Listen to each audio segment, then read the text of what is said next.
Bonjour à toutes et à tous, j'espère que vous m'entendez et que vous me voyez un petit peu. J'aurais été très heureux d'être parmi vous aujourd'hui. Didier m'avait proposé de venir avec vous dans l'Orne, mais les conditions sanitaires ne nous ont pas permis de réaliser en présentiel cette rencontre. J'aurais été heureux d'échanger avec vous, d'entendre de vive voix, au-delà des écrans, ce que vous faites et comment vous vous impliquez dans ces questions de continuité éducative.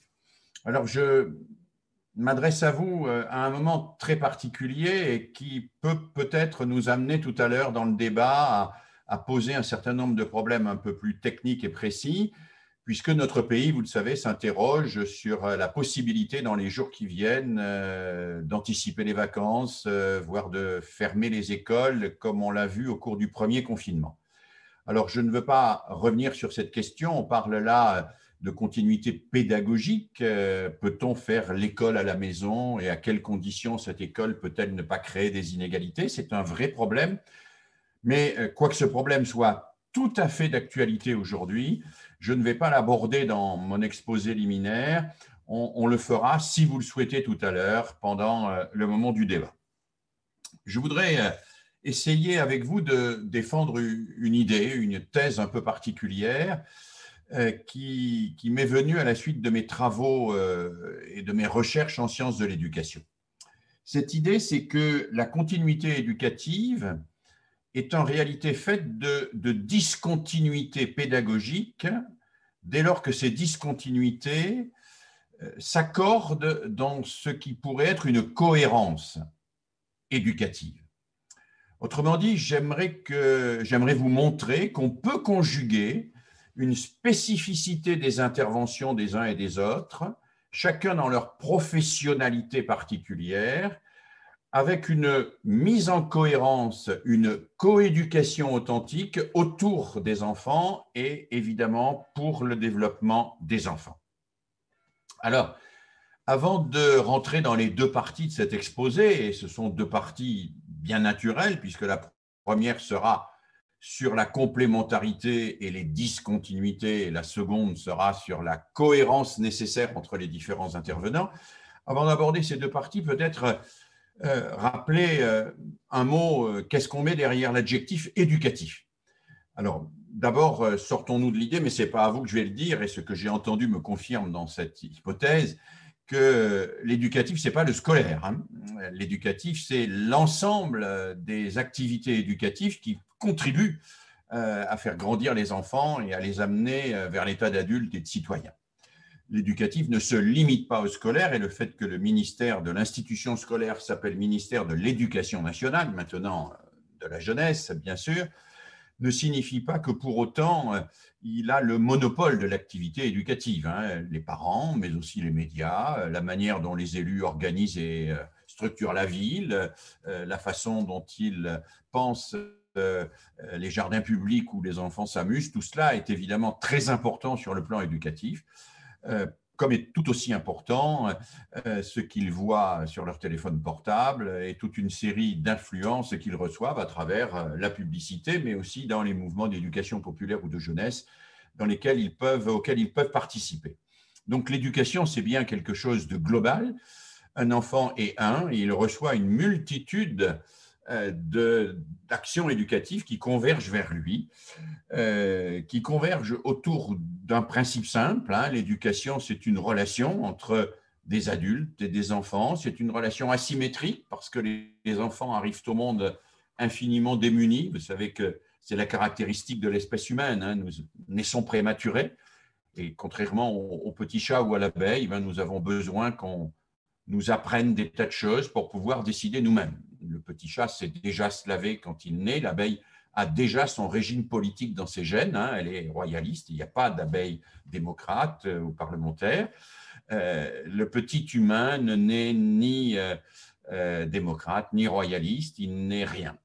Il n'est qu'une potentialité. Et cette potentialité impose qu'on l'éduque, impose qu'il reçoive une culture qui va lui permettre progressivement de se construire en tant que sujet, c'est-à-dire de décider par lui-même.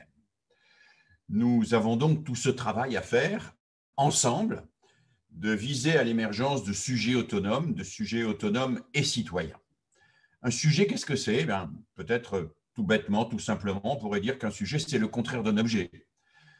Et qu'est-ce que c'est qu'un objet? Un objet, c'est ce qui reste éternellement identique à lui-même. Ce stylo est un stylo, il restera un stylo jusqu'à ce que je le casse.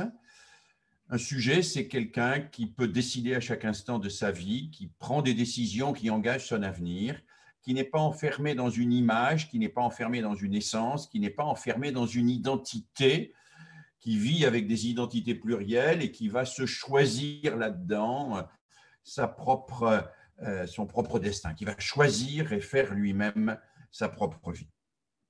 Alors, pour aider cet enfant à faire sa vie, à se construire comme un sujet, eh bien, il faut plusieurs acteurs. Et je vais en identifier en première approximation 3, mais il y en a évidemment beaucoup d'autres, et j'en ai rappelé beaucoup d'autres tout à l'heure. 3 acteurs fondamentaux que sont les parents, l'école et ce que j'appelle les tiers-lieux, tout le tissu associatif et culturel, tous ces espaces où l'enfant va rencontrer des pairs, PAIRS, avec de jeunes adultes ou d'autres adultes qui n'ont pas pour mission ni d'être ses parents et d'exercer une autorité paternelle ou familiale, paternelle ou maternelle, ni pour mission de l'instruire selon les programmes de l'éducation nationale qui ont pour mission de l'accompagner dans des activités qu'il a en général assez largement choisies. 3 acteurs donc, et j'ai l'habitude de parler d'un trépied éducatif, les parents, l'école, les tiers-lieux. Entendons tiers-lieux, tout ce que je viens d'évoquer. Les parents d'abord, la famille d'abord. Alors évidemment, c'est une banalité que de dire l'importance des parents en éducation. C'est une importance décisive. Les parents sont ceux qui conçoivent l'enfant. Ils le conçoivent physiquement, mais aussi psychologiquement. C'est eux qui décident de sa venue aujourd'hui, et c'est un grand progrès. C'est eux qui l'accueillent dans le monde. C'est eux qui lui présentent le monde. C'est eux qui l'accompagnent dans quelque chose qui va être difficile pour l'enfant, qui est l'apprentissage de la frustration. Naître, c'est être frustré tout à coup. Quand on est dans le ventre de sa mère, on est logé, nourri, blanchi, on n'a ni chaud, ni froid, ni faim, ni soif. Naître, c'est avoir tout à coup faim et ne pas être rassasié, avoir soif et attendre un peu, c'est avoir envie d'être pris dans les bras de sa mère ou de son père et ne pas les voir à proximité. C'est trépigner pour avoir satisfaction tout de suite. Et l'enfant va apprendre qu'il n'est pas le maître du monde, qu'il n'est pas tout puissant. Il va apprendre que ses parents peuvent peut-être parfois le faire attendre, mais que ce n'est pas grave parce que ses parents l'aiment et que si on le fait attendre un tout petit peu, cette frustration ne sera pas pour lui définitive, elle sera un moment, peut-être un peu difficile et pénible, mais un moment qui va lui permettre d'accéder à des satisfactions plus grandes encore. Cet apprentissage de la frustration, il est très, très important. Il est anthropologiquement très important, au-delà de toutes les cultures et de toutes les civilisations. Il faut que l'enfant apprenne qu'il n'est pas tout-puissant. Il faut que l'enfant apprenne que Christ ne fait pas la loi dans le monde. Alors, c'est un apprentissage qui est relativement long, c'est un apprentissage que même parfois certains adultes n'ont pas complètement achevé. C'est un apprentissage qui est devenu un peu difficile aujourd'hui. Pourquoi? Parce que cet apprentissage entre en contradiction avec une série d'influences qui, elles, s'exercent sur l'enfant très jeune, pour lui dire l'inverse de ce que le message éducatif lui dit en général, c'est-à-dire pour lui dire « fais ton caprice ». Fais ton caprice, ça fait marcher le commerce. On vit une situation un peu particulière que mon collègue Bernard Stiegler a appelée la situation du capitalisme pulsionnel, qui est tout à fait importante pour comprendre les difficultés que peuvent avoir certains parents aujourd'hui. Il faut qu'ils apprennent à l'enfant à surseoir, à attendre, à réfléchir, dans un monde qui est tout entier organisé pour enjoindre à l'enfant, non pas d'attendre, mais d'exiger, non pas de réfléchir, mais de consommer, non pas de s'interroger et de penser, mais d'aller au plus vite pour obtenir satisfaction de tous ses caprices. Et ça rend le rôle des parents absolument essentiel. Alors bien sûr, on pourrait évoquer à cet égard l'importance de l'écran. L'écran est le lieu de la toute-puissance. Avec le joystick, je commande au monde. Je fais ce que je veux du monde. Et dans le jeu électronique, eh bien, rien n'est irréversible, hein, contrairement à ce qui se passe dans la vie. Dans le jeu électronique, quand je tue des gens, ils se relèvent. Dans la vie, quand je tue des gens, ils ne se relèvent pas. Alors, l'enfant, il va avoir besoin d'un accompagnement familial important pour accéder à ce statut de quelqu'un qui n'est plus enfermé dans son caprice, mais qui a besoin d'accéder à cette capacité de différer, de surseoir pour entrer dans la pensée. Si je me permets de vous dire ça, c'est parce que on ne fera sans doute pas l'économie en France d'une réflexion sur l'éducation familiale et sur l'éducation familiale au regard du contexte sociétal dans lequel nous vivons. On n'en fera pas l'économie, on ne fera pas l'économie d'une réflexion un peu en profondeur sur l'aide à la parentalité. Comment les parents peuvent assumer la fonction anthropologique de renoncement à la toute-puissance quand la société tout entière eh bien, susurre aux oreilles des enfants, tu es tout puissant, tu es un cœur de cible, tu fais marcher le commerce, mets les adultes en concurrence entre eux, mets ta mère et ton père en concurrence entre eux, mets ta mère en concurrence avec ta grand-mère ou avec ta tante, tu finiras toujours par avoir satisfaction, tu verras, ça marche à tous les coups. Et je pense que nous avons à réfléchir dans notre société sur comment on peut accompagner les parents là-dedans. Mais l'éducation familiale, si elle est essentielle, si elle est fondatrice à tous égards, elle n'est pas unique. Il y a quelque chose qui se passe quand on envoie un enfant à l'école. Voilà, l'école, c'est le deuxième lieu, espace-temps de l'éducation. Alors, l'école est importante et aller à l'école est important. On l'a vu lors du premier confinement.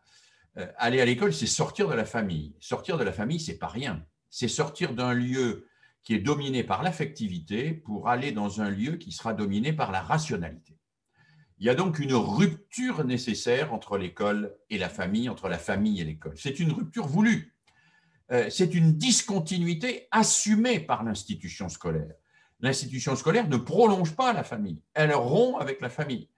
Quand l'enfant vit dans une sécurité affective, dans son monde, eh bien, l'institution scolaire lui dit « ton monde n'est pas le monde ». À côté de ton monde, il y a d'autres mondes. Il y a le monde de tes voisins, puis il y a le monde de gens que tu ne connais pas. Ta langue n'est pas la seule langue qu'on peut parler dans le monde. Il y a d'autres langues. Ton vocabulaire n'est pas le seul. Tu peux apprendre d'autres mots. Et puis, tu dois t'ouvrir à autre chose que ce que tu connais déjà. Et il y a dans l'école cette volonté de rompre, délibérée. Et c'est une volonté qui est institutionnellement fondatrice et qui est nécessaire à l'enfant.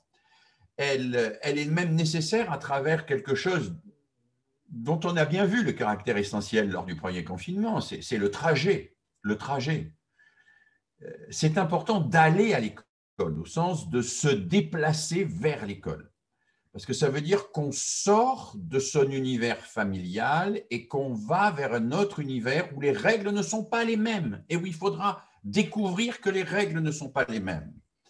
Les règles à l'école, eh bien, c'est que ce qui fait loi, ce n'est pas l'affect, ce n'est pas le fait de faire plaisir, ce n'est pas le fait d'obéir aux injonctions de quelqu'un qui vous aime, c'est le fait d'être le plus près possible de la précision, de la justesse et de la vérité. C'est un autre monde, ça. C'est un autre monde. C'est un monde où il va falloir que je découvre que les autres sont à la fois mes semblables et très différents de moi, et que c'est parce qu'ils sont très différents et que je les reconnais comme mes semblables que je peux entrer en relation avec eux. Il faut se déplacer vers cela. Il faut se déplacer. Le déplacement de la famille vers l'école est une discontinuité éducative fondamentale. Et l'école se caractérise par quoi? Elle se caractérise par le fait qu'on y apprend selon l'ordre des raisons, on y apprend selon l'ordre des programmes et que l'on y apprend collectivement. L'école est un lieu où l'on apprend, mais où l'on apprend à apprendre ensemble, bien évidemment. Et le ensemble est aussi important que le apprendre. On apprend à partager les mêmes savoirs alors qu'on vient d'univers différents. Et le fait de pouvoir partager les mêmes savoirs alors qu'on vient d'univers différents est effectivement absolument essentiel pour le développement de l'enfant. C'est un pas fondamental pour accéder à ce qui sera plus tard la citoyenneté. Mais il y a un troisième pilier fondamental. Je parle en général du trépied, du tabouret à 3 pieds qui tient debout ainsi. À côté des parents, à côté de l'école, il y a un autre pilier qui est celui de ces lieux dans lesquels je mets beaucoup de choses. Je mets le groupe de copains qui jouent au pied de l'immeuble, je mets les enfants qui se baladent dans le chemin qui va vers la forêt, mais je mets aussi le club d'aéronautique où on fabrique des maquettes, je mets la chorale, je mets le camp et la colo, je mets toutes ces occasions où l'enfant va rencontrer des pairs, PAIRS, sans qu'il y ait là des gens qui ont sur lui une autorité juridique, comme son père, ou une autorité institutionnelle, comme son instituteur ou son institutrice, son père ou sa mère, bien sûr. Alors, qu'est-ce qui fait que ce lieu est absolument nécessaire? Eh bien, parce que c'est le lieu du choix. On ne choisit pas ses parents, on choisit peu ou pas ce qu'on va apprendre à l'école. Bon, il y a bien des situations à l'école où on fait choisir et décider les élèves, mais ils ne vont pas décider s'ils font des mathématiques ou du français, ils ne vont pas décider si cette année, ils acceptent ou pas de faire de la géographie ou si ils refusent de faire des sciences et vie de la Terre. Non, le programme de l'école leur est imposé. En revanche, dans ces lieux-là, l'enfant apprend à prendre des décisions, à choisir. Et c'est très important qu'ils choisissent, qu'ils s'investissent, parce qu'au-delà de la première exigence, celle incarnée par les parents, différée, au-delà de la deuxième exigence, celle incarnée par l'école, qui est réfléchir, organiser sa pensée, découvrir l'altérité, il y a cette troisième exigence qui est exister parmi les autres, mener un projet ensemble, décider avec eux, organiser avec eux quelque chose et avec eux s'impliquer pour faire société. Et on a besoin de ces 3 éléments pour faire un citoyen. Un citoyen, c'est quelqu'un qui réfléchit, qui pense. Il faut l'accompagner dans cet acte. C'est quelqu'un qui structure sa pensée, qui apprend ce qui va nourrir son intelligence et sa connaissance du monde. Et c'est quelqu'un qui va prendre des décisions, qui va faire des choix et qui va devoir, à un certain moment, s'impliquer dans des collectifs qui auront du pouvoir. Voilà. Et je crois que pour que l'enfant grandisse, il a besoin de fréquenter ces 3 lieux. Et je vais même aller plus loin, il a besoin de la discontinuité de ces 3 lieux. Parce qu'il a besoin de sentir que ces 3 lieux obéissent à des logiques différentes. Ce n'est pas la même logique. Il n'y a pas la même logique à l'école, il n'y a pas la même logique que chez les parents, il n'y a pas la même logique qu'à la colo ou dans le centre social ou dans le club ou dans la chorale. Ce n'est pas la même logique. Ça obéit à d'autres principes et il faut qu'ils comprennent la différence de ces principes. Cette différence de principes structurants de ces 3 lieux est absolument essentielle pour lui. Je vais même peut-être aller plus loin et de manière un peu provocatrice. Il faut peut-être même qu'il apprenne à jouer entre ces lieux. Et il faut qu'il apprenne à découvrir dans un lieu ce qui peut faire mentir l'autre. Moi, un de mes souvenirs les plus marquants de mon école, c'est le jour où j'ai découvert que mon instituteur pouvait avoir raison contre mon père. Ça ne veut pas dire que je n'aimais plus mon père. Ça veut dire que mon père ne détenait pas nécessairement toute la vérité. Bon. Et puis, quand je me suis engagé dans des mouvements d'éducation populaire, j'ai découvert que mon instituteur ou mes professeurs avaient une conception de la vie collective qui était quand même extrêmement dirigiste. Bon, et j'ai découvert là qu'on pouvait penser autrement, gérer autrement un groupe, impliquer autrement des gens dans une activité collective. Alors, je ne dis pas que les parents ne peuvent pas le faire, je ne dis pas que l'école ne peut pas le faire, je dis qu'il y a une spécificité des 3 qui fait que même si les 3 peuvent tout faire, chacun a quand même à faire découvrir particulièrement quelque chose à l'enfant et que la discontinuité entre ces 3 univers est absolument essentiel pour qu'il puisse progressivement trouver une place qui n'est ni la reproduction mimétique de ce que ses parents lui imposent, ni l'obéissance à ce qu'il a appris à l'école, ni le choix de ce qu'il aura fait dans ces tiers-lieux, mais qui combinera les trois. En assumant son héritage, en comprenant le monde et en choisissant dans le monde de s'investir dans ce qu'il aura décidé. Donc, il faut ces discontinuités éducatives. Et je fais à cet égard l'éloge de la discontinuité, l'éloge de la spécificité de chacun des lieux. Je pense qu'il ne faut pas que les parents fassent trop et s'immiscent trop dans le travail scolaire. D'ailleurs, quand ils le font, en général, c'est une catastrophe. Moi-même, quand j'ai fait travailler mes propres enfants à la maison, c'était une catastrophe. Ça finit toujours dans le chantage affectif. Si tu n'y arrives pas, c'est que tu ne m'aimes pas. On se met à crier. Ça devient extrêmement tendu parce que l'école et le travail intellectuel ont besoin d'une distance avec cette affectivité. Donc voilà. Il faut cela. Il faut pas non plus que l'enseignant fasse de l'intrusion dans la vie familiale. C'est pas son rôle, c'est pas son job. Moi, je suis toujours très choqué quand un certain nombre de collègues se mettent à disserter sur l'équilibre psychologique dans la famille en expliquant que le gamin ne réussit pas en maths parce que le père est trop absent ou je ne sais trop quoi. Non, le rôle de l'enseignant, c'est de faire réussir le gamin en maths pour qu'il gère ses problèmes avec son père. Ce n'est pas de s'appuyer sur un problème familial pour s'exonérer du devoir de le faire réussir. Donc, il y a un respect absolument nécessaire de la spécificité de ses fonctions et de ses missions éducatives que je considère comme ayant chacun un rôle particulier à jouer et qui ne doivent pas être en permanence en train de rivaliser les unes avec les autres. Voilà. Il faut que l'enfant, il faut qu'il y ait du jeu. J-E-U, pour qu'il y ait du jeu, J-E. Il faut qu'il y ait du jeu. Il faut qu'il y ait du jeu et qu'il puisse jouer. Et c'est à cet égard que les trajets, je l'évoquais pour l'école, mais c'est vrai pour les tiers-lieux, jouent un rôle absolument essentiel parce que c'est dans les trajets, dans les déplacements, que ce jeu est mentalisé, est intériorisé et que l'enfant comprend qu'il passe d'un univers à l'autre et puis intériorise ce qu'il a appris dans chacun de ces univers.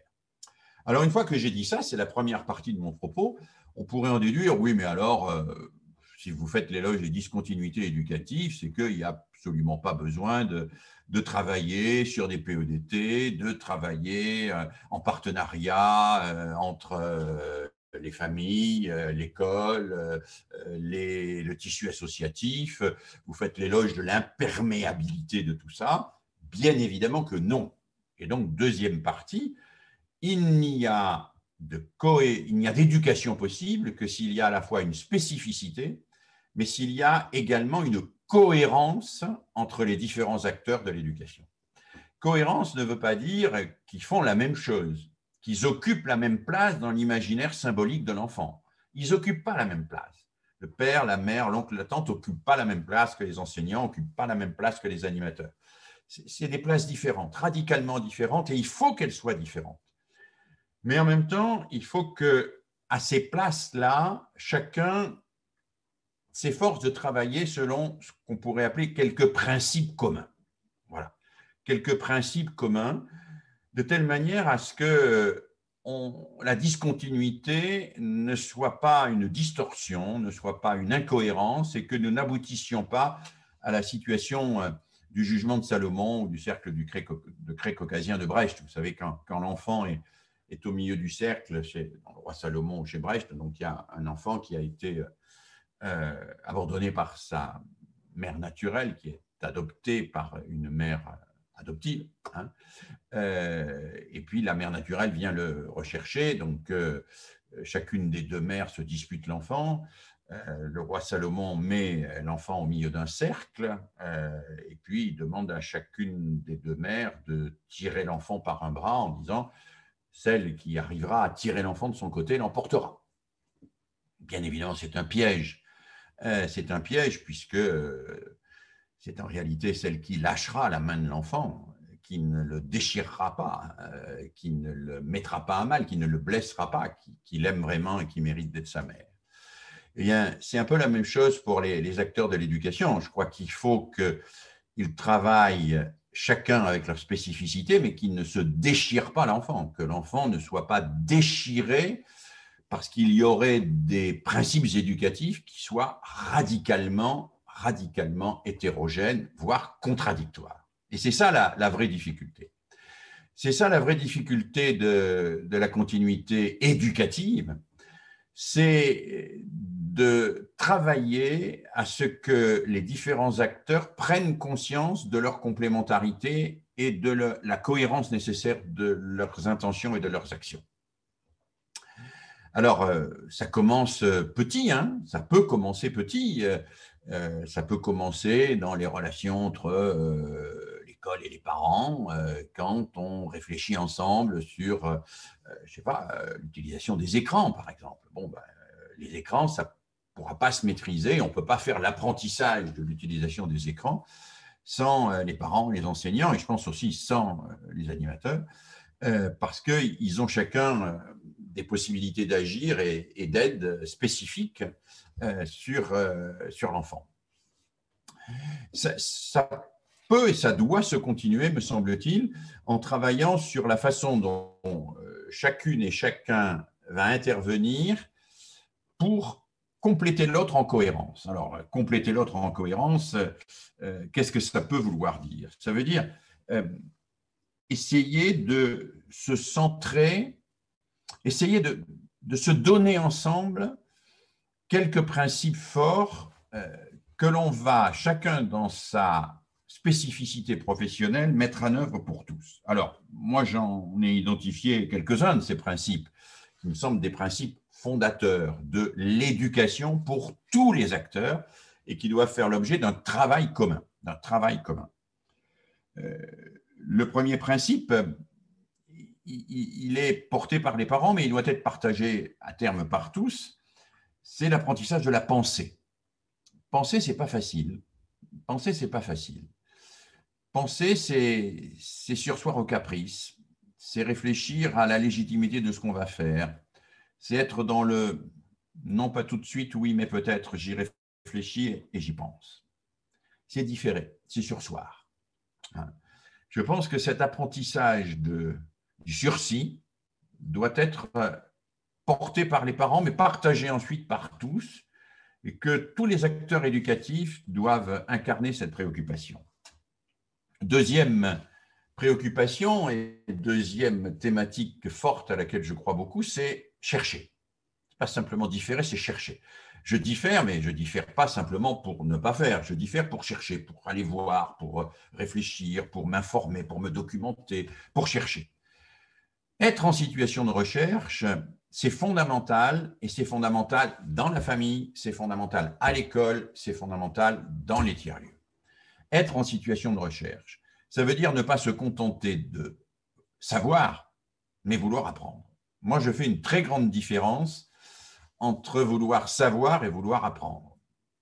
Tout le monde veut savoir, mais tout le monde ne veut pas apprendre. La plupart des gens, ils veulent apprendre, ils veulent savoir sans apprendre. Sans apprendre. Les gens, ils veulent savoir sans apprendre parce qu'apprendre, ça coûte cher, ça prend du temps, ça gâche du matériel, et qu'il y a des tas de choses, grâce au progrès technique aujourd'hui, que nous pouvons faire sans les avoir apprises. On sait tous manipuler un smartphone sans quasiment savoir comment ça marche, ni l'avoir appris, parce que c'est très intuitif et que ça fonctionne très bien. Et quand on conduit une automobile, on n'a pas du tout besoin de savoir comment le moteur fonctionne. Et l'enfant, il veut savoir des tas de choses, il ne veut pas forcément les apprendre. Alors, il se trouve qu'il y a dans la société des gens qui lui fournissent des moyens de savoir sans apprendre. Par exemple, tout ce qu'on appelle les théories du complot, les fake news, mais aussi la pub. Il y a toute une série de gens qui donnent la possibilité à l'enfant de combler son désir de savoir par quelque chose dont il pensera qu'il le sait. Ça relève de la certitude pour lui, mais qui ne le mettront pas en recherche. Au contraire, ça va bloquer la recherche. Et une des responsabilités majeures, je pense, des éducateurs aujourd'hui, c'est de mettre les enfants en situation de recherche et non pas de leur fournir des certitudes qui bloquent la recherche. Voilà. Des situations de recherche, nous savons que dans la famille, c'est essentiel. On met l'enfant en situation de recherche quand on fait une recette de cuisine, quand on prépare un voyage ou que sais-je encore. Dans l'école, on sait que c'est fondamental de mettre l'enfant en situation de recherche et dans les tiers-lieux aussi. Et donc, chercher en quoi chacun peut et doit mettre les enfants en situation de recherche est fondamental. Troisième élément, décider. Décider, l'apprentissage de la décision. Là aussi, on pourrait imaginer que c'est spécifiquement dans les tiers-lieux qu'on décide, mais non. Si, dans cette spécificité, il faut que tout le monde y travaille. L'apprentissage de la décision est fondamental. Décider, choisir, s'investir, c'est fondamental. Et puis, il y a une quatrième valeur que je considère comme essentielle, qui serait coopérer. Coopérer. Apprendre à coopérer, c'est-à-dire apprendre à découvrir que la solidarité, comme le disait Albert Jacquard, ce n'est pas un vœu, c'est d'abord une réalité. Nous sommes solidaires, que nous le voulions ou non, nous sommes solidaires, et rien de ce que nous faisons n'est innocent ou sans effet sur autrui et sur la planète. On peut activer les solidarités d'une manière positive, c'est-à-dire coopérer, ou on peut refuser cette solidarité, se replier sur soi, dans l'individualisme, dans l'égoïsme, ou dans le clan qui n'est solidaire, mais que dans un tout petit noyau et au prix d'un mimétisme identificatoire à l'égard du leader. Je crois que s'il y a une valeur transversale en matière éducative, c'est bien la coopération. Alors la coopération, évidemment, et vous me voyez venir, la coopération entre les enfants à mettre en jeu partout, mais pour que cette coopération entre les enfants soit possible, il faut que les adultes coopèrent entre eux. Il faut que les adultes coopèrent entre eux et que les parents, les enseignants, les acteurs sociaux, quels qu'ils soient, eh bien, jouent le jeu de la coopération. Jouent le jeu de la coopération et travaillent ensemble. Non pas pour, encore une fois, se marcher sur les pieds, mais pour essayer de se donner des perspectives communes et d'avoir une vision commune sur ce qu'ils veulent faire pour l'enfant. Et c'est cela, la cohérence éducative dont a besoin l'enfant. Alors, on pourrait élargir cette cohérence. Je ne vais pas être beaucoup plus long parce que ce qui m'intéresse, je le disais à Didier, c'est que nous puissions débattre et discuter. On pourrait étendre cette cohérence et interroger d'autres acteurs, hein. Moi, je suis très préoccupé du rôle des médias, par exemple, du rôle d'Internet, de toute une série de choses de ce type qui, à mes yeux, mettent en péril assez lourdement et assez gravement l'éducation de nos enfants. Je suis très préoccupé de l'inflation publicitaire. Je suis très préoccupé de tout un tas de choses. Et j'aimerais bien qu'on puisse se rassembler un peu plus nationalement autour des valeurs qui sont par exemple celles de la Convention internationale des droits de l'enfant. S'il y a quelque chose qui peut donner cohérence à toute l'éducation, eh bien c'est celle-là. Alors vous connaissez évidemment le faux proverbe africain, il faut tout un village pour élever un enfant. Oui, je crois qu'il faut tout un village pour élever un enfant. Et je vais vous dire quelque chose qui va peut-être vous inquiéter, mais que je crois nécessaire de vous dire. Quand on dit il faut tout un village pour élever un enfant, ça veut dire qu'il faut que la société tout entière soit éducative et que nous n'ayons pas simplement une société des éducateurs. Et c'est le risque que nous avons et que nous courons aujourd'hui. C'est que la société ne soit plus éducative et que, comme la société a abandonné ce rôle, a abdiqué sa mission éducative, eh bien, nous ayons spécialisé des éducateurs sur lesquels nous nous déchargeons de la mission d'éduquer. Moi, je n'ai aucune nostalgie pour le passé et la vie de ma grand-mère et de mon grand-père, hein. Ils ont vécu dans des situations terribles dans lesquelles je ne voudrais pas vivre. Mais ils vivaient dans des villages où le village tout entier portait une sorte de responsabilité éducative. Il y avait ce que Jules Ferry appelait déjà la pédagogie de la boulangère, hein. La boulangère, quand l'enfant y allait, elle lui apprenait déjà à compter sa monnaie. Et puis, si l'enfant transgressait une règle ou se mettait en danger dans le village, ce n'était pas forcément ses parents qui intervenaient. On se sentait tous investis d'une responsabilité à l'égard de l'ensemble des enfants. il y avait là une sorte de volonté collective de protéger l'enfant et de lui inculquer un certain nombre de valeurs. Alors, bonnes valeurs ou mauvaises valeurs, on pourra en discuter, mais en tout cas, il y avait cette volonté d'une société tout entière. Je pense que depuis, on va dire, les 20 ans qui ont fait basculer notre société d'une société théocratique à une société individualiste, c'est-à-dire depuis les années 1960, 1980, 90, eh bien, la société n'est plus tellement éducative.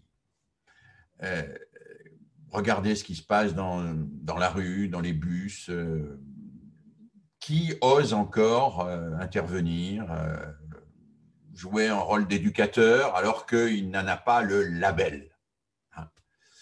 Et je pense que ça c'est une vraie question. Ça, c'est une vraie question. On n'ira pas au bout de la cohérence éducative si on ne réfléchit pas avec tous les acteurs, donc au-delà des parents, des enseignants, des animateurs, tous les acteurs, sur quel message on envoie ensemble à nos enfants, y compris dans leur vie la plus quotidienne. Quel message on envoie ensemble à nos enfants?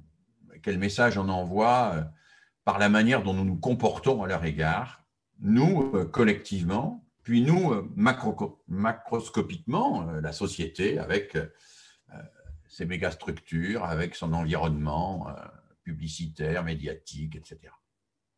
Donc, il y a une interrogation à avoir sur cette question-là, et c'est bien de la porter, cette interrogation.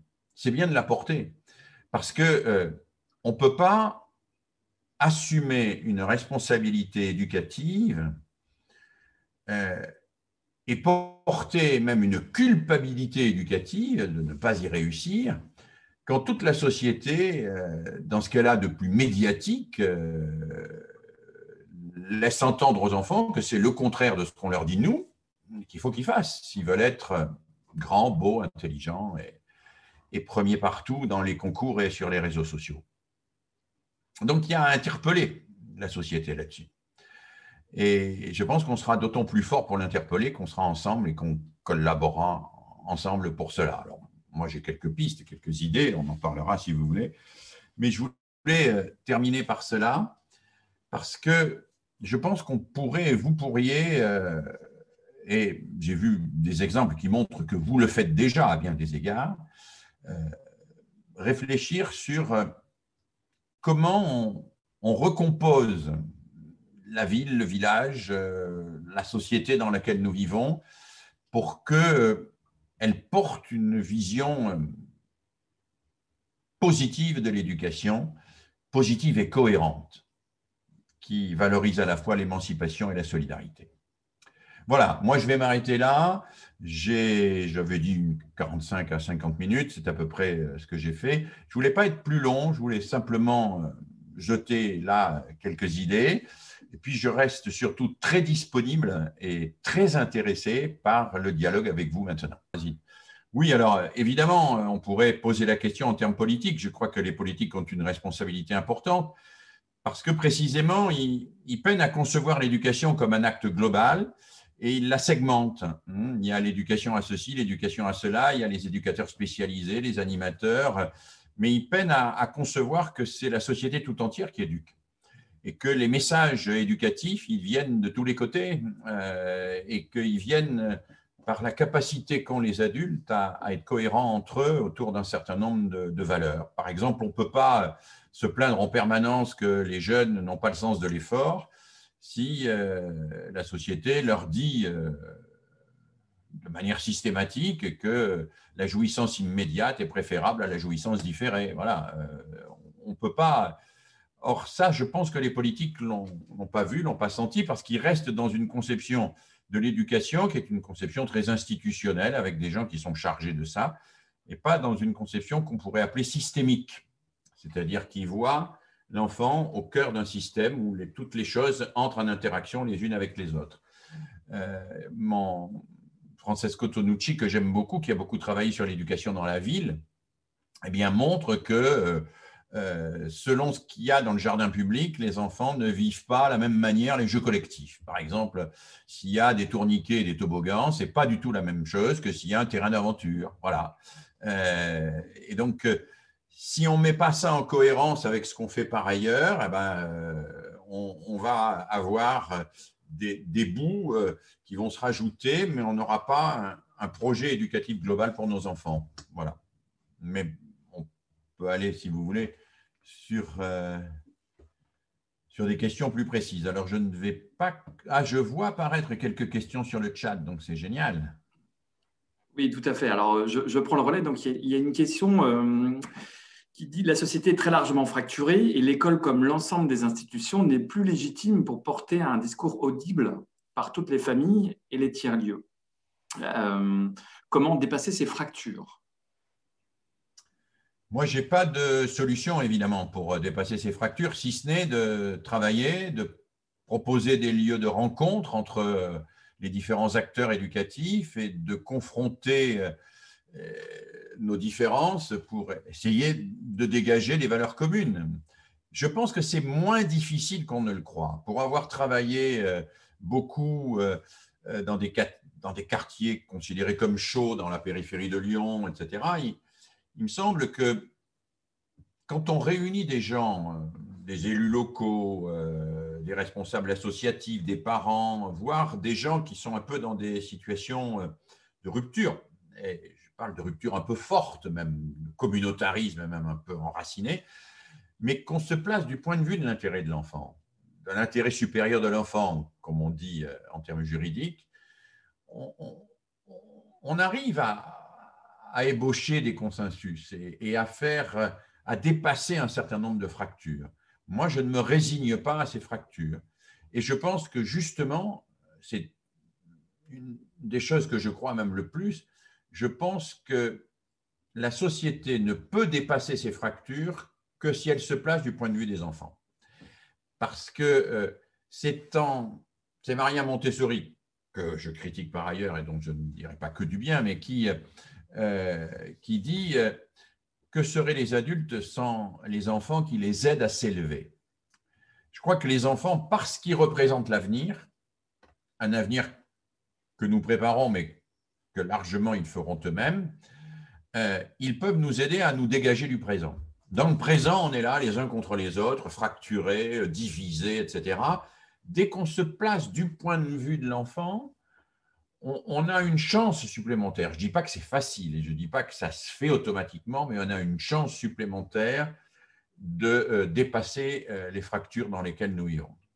Le dépassement des fractures passe à mes yeux assez largement par la priorité donnée à l'éducation. Quand l'éducation est première, les fractures sont plus faciles à dépasser, puisque je vois que…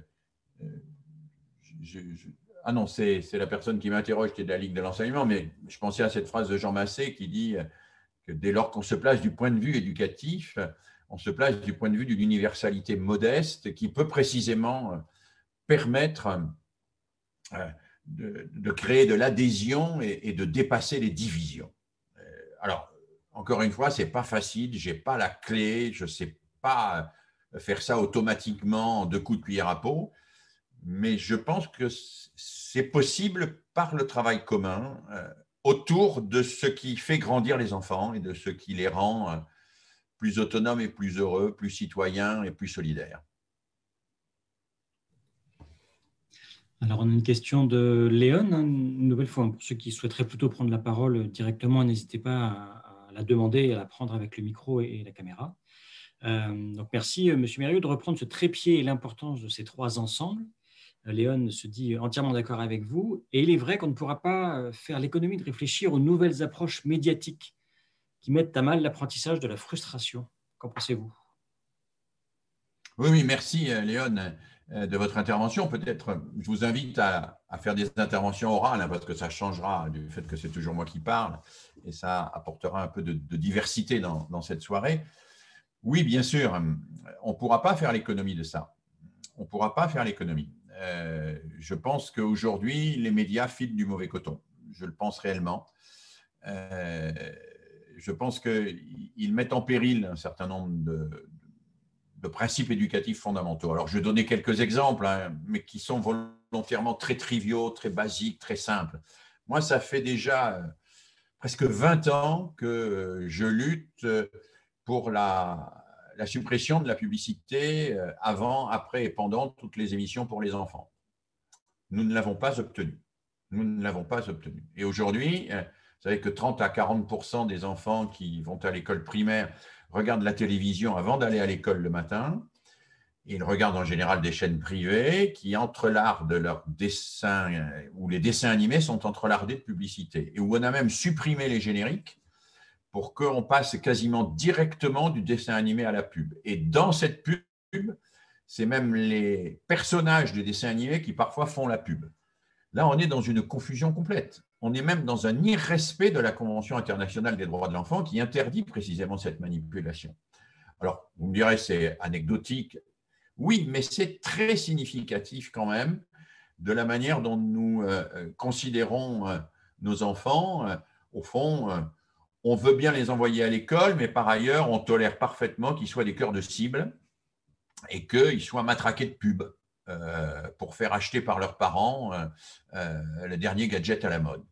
Je pourrais multiplier les exemples, mais il y en a un, enfin, beaucoup me tiennent à cœur. J'ai travaillé à France Télévisions, j'ai été formateur des gens de France Télévisions plusieurs années. Vous savez, je devais former les réalisateurs et les producteurs à l'utilisation des vignettes, des petits ronds qui apparaissent en bas de l'écran, -10, -16, -12, etc. Et donc, j'ai beaucoup discuté avec eux à cette occasion-là, sur d'ailleurs l'intérêt très relatif de ces petits ronds. Moi, je leur disais, vaudrait mieux mettre une pancarte, une émission de télévision pour laquelle on allume la télévision au début et on la ferme à la fin et qu'on regarde avec ses enfants et dont on discute avec ses enfants, est toujours moins dangereuse que si on ne fait pas tout ça. Bon. Mais au-delà de ça, moi, je suis très choqué que même les télévisions de service public ne fassent pas un travail sérieux de décryptage de l'actualité pour la jeunesse. Qu'il n'y ait pas des journaux télévisés ciblés, réguliers, sur France 2, à destination de la jeunesse. Nos enfants regardent, pour certains, le JT avec leurs parents à 20h. Ils n'y comprennent rien. Ils sont terriblement angoissés par ce qu'ils y voient. Une somme de faits divers ou d'événements invraisemblables. Il n'y a pas de décryptage de ça. Je pense que c'est un déficit éducatif majeur. Voilà, donc il y a un énorme travail sur les médias. Moi, j'ai interpellé à plusieurs reprises les ministres de l'Éducation nationale, des ministres de la Culture et de la Communication pour qu'ils travaillent auprès du CSA sur le caractère éducatif de la télévision. Mais je n'ai jamais été entendu, nous n'avons jamais été entendus. Les mouvements d'éducation populaire ont travaillé là-dessus, ils ne sont malheureusement pas entendus. Alors, chez moi, Alice, elle a 5 ans et demi, on regarde l'ordinateur devant. Non. Construire avec eux de la cohérence. Un lien. 2. On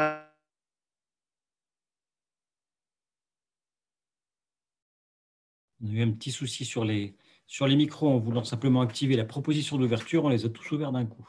D'accord, voilà, c'est ça qu'on a entendu.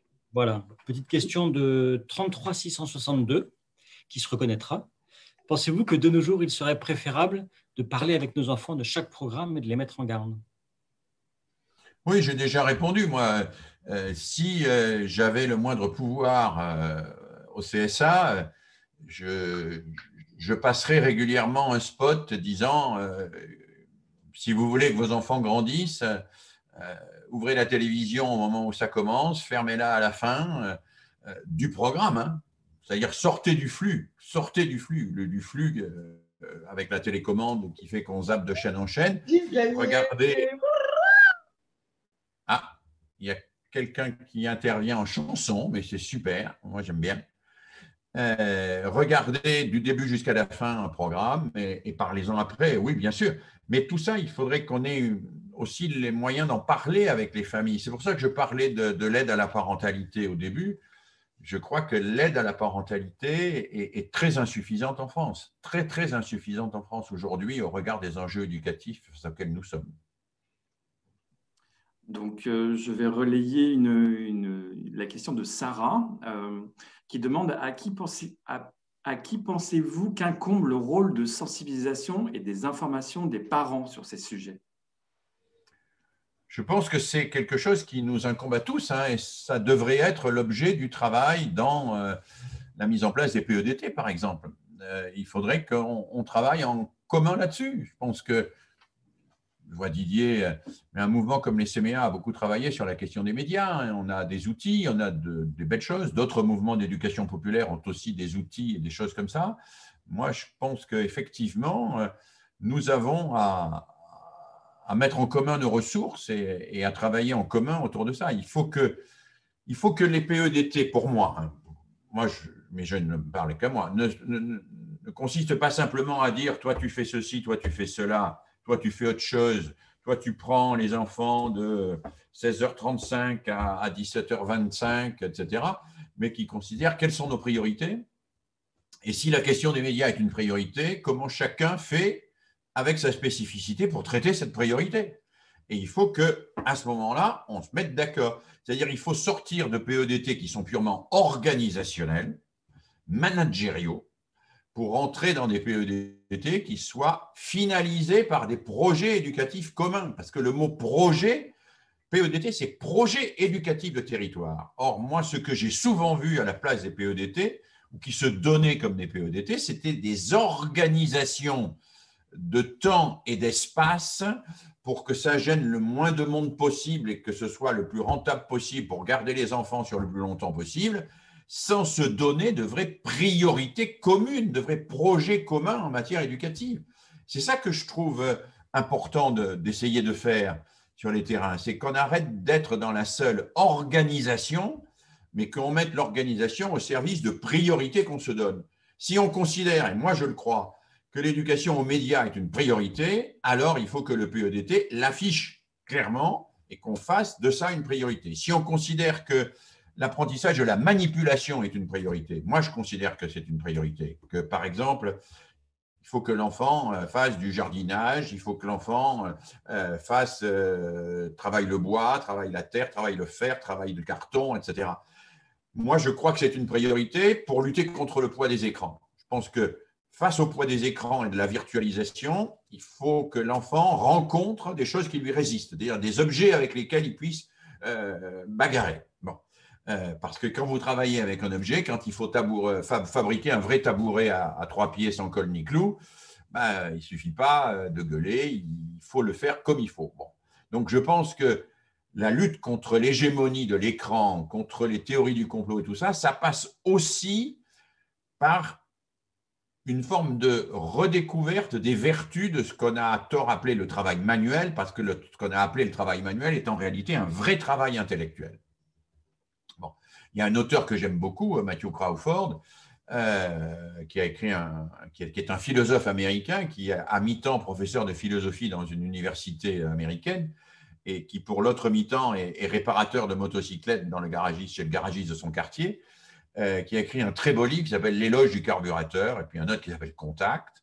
Et dans ces livres, il montre très bien qu'aujourd'hui, nos enfants sont complètement fascinés, sidérés par l'écran, quoi, et que pour casser l'écran, il faut faire. Il faut les mettre dans une situation de faire. Alors lui, il dit, ça passe par le jardinage, c'est la manipulation de l'instrument de musique, c'est n'importe quoi, mais c'est des objets, quoi. On passe par le travail. Si on considère, comme je crois moi que c'est nécessaire, que la manipulation et le passage par la manipulation sous toutes ses formes est nécessaire pour accéder à l'intelligence et à l'autonomie, alors il faut qu'on dise dans le PEDT, qu'est-ce que fait chacun pour ça? Pas simplement qu'on se répartisse les heures de garde, mais qu'on se dise, voilà, en commun, et puis on l'évalue, ça. Voilà, parce que c'est un projet commun. Ça met en cohérence nos actions communes. Donc, moi, je suis pour cette mise en cohérence autour de valeurs qui nous font, qui donnent, qui font projet, quoi.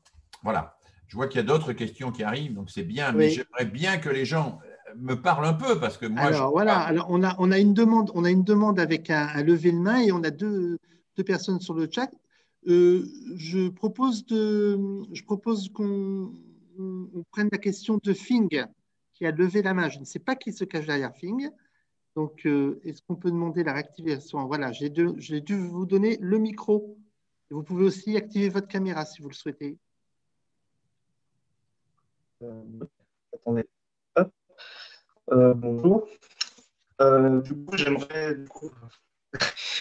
suite à votre discours, du coup, j'aimerais savoir, parce que du coup, j'ai pu entendre votre avis sur les écrans et tout ça, mais est-ce que vous pensez que les écrans n'ont qu'un effet néfaste envers les jeunes, ou est-ce que vous pensez que, en fait, les écrans sont quelque chose qui, à la longue, pourrait compromettre l'éducation de l'enfant? Et si oui, bah, dans l'avenir, qu'est-ce que vous penserez justement, enfin, si vous deviez spéculer dans l'avenir, pensez-vous que l'avenir des enfants se détériore ou plutôt justement s'améliore dans la situation actuelle qu'on vit, si vous deviez spéculer?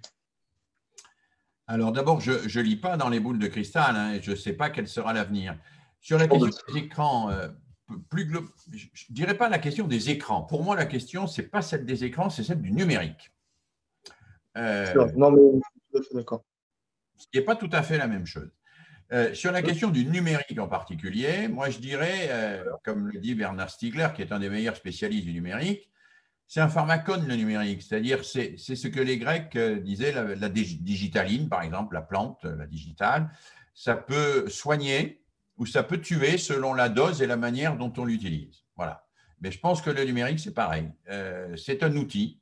Avec un outil, avec un marteau, vous pouvez fabriquer une très belle étagère ou tuer votre voisin. Avec le numérique, c'est pareil. Et que le travail, ce n'est pas de dire le numérique, c'est tout bon ou c'est tout mal. C'est de dire qu'est-ce qu'on peut faire pour qu'il soit bien utilisé. Et moi, je pense qu'il y a des choses à faire. Par exemple, je vais donner un exemple très simple de coéducation authentique. Travailler sur les moteurs de recherche. Hein, il faudrait que, par exemple, les parents, les éducateurs, les enseignants se mettent ensemble autour d'un écran et puis comparent différents moteurs de recherche. Alors, on utilise Google, mais il n'y a pas que Google, il y en a d'autres, et il y en a d'autres qui ne sont pas commerciaux. Et est-ce qu'ils donnent les mêmes réponses? Comment ça marche? Parce que moi, je ne suis pas contre les moteurs de recherche, mais je suis contre le fait qu'on me flique avec un moteur de recherche. Donc, je n'utilise plus Google, systématiquement. Et puis, quand j'utilise un moteur de recherche, je croise en général avec un autre. Je ne m'en tiens pas aux deux premières lignes. Voilà, il y a toute une série de choses. Mais ça, est-ce qu'on le travaille réellement? Alors, un tout petit peu à l'école, mais pas beaucoup quand même.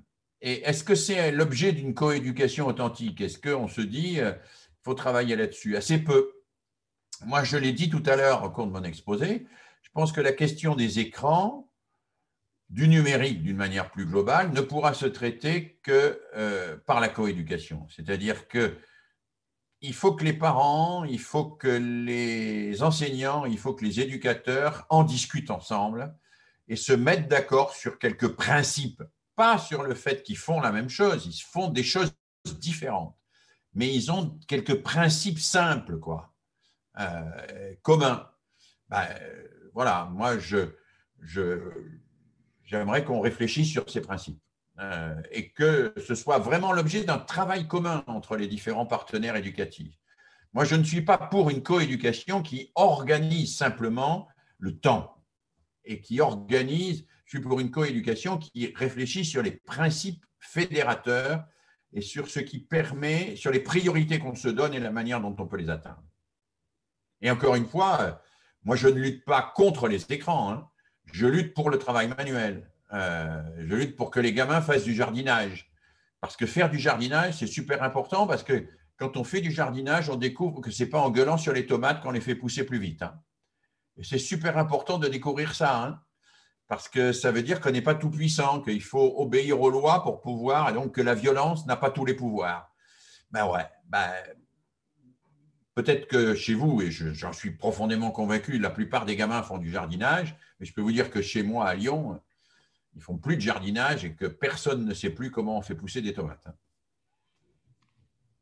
Nous, c'est le temps chez nous pour les tomates qui n'est pas facile, Philippe.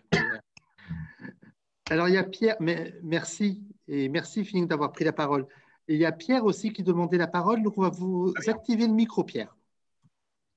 C'est fait, normalement. Oui, bonjour. Alors, moi, je Bonjour. vais refaire un pas en arrière. On vous a vu tout à l'heure, on vous retrouve. Pardon? On vous retrouve, on vous a vu tout à l'heure, non? Non, je ne crois pas.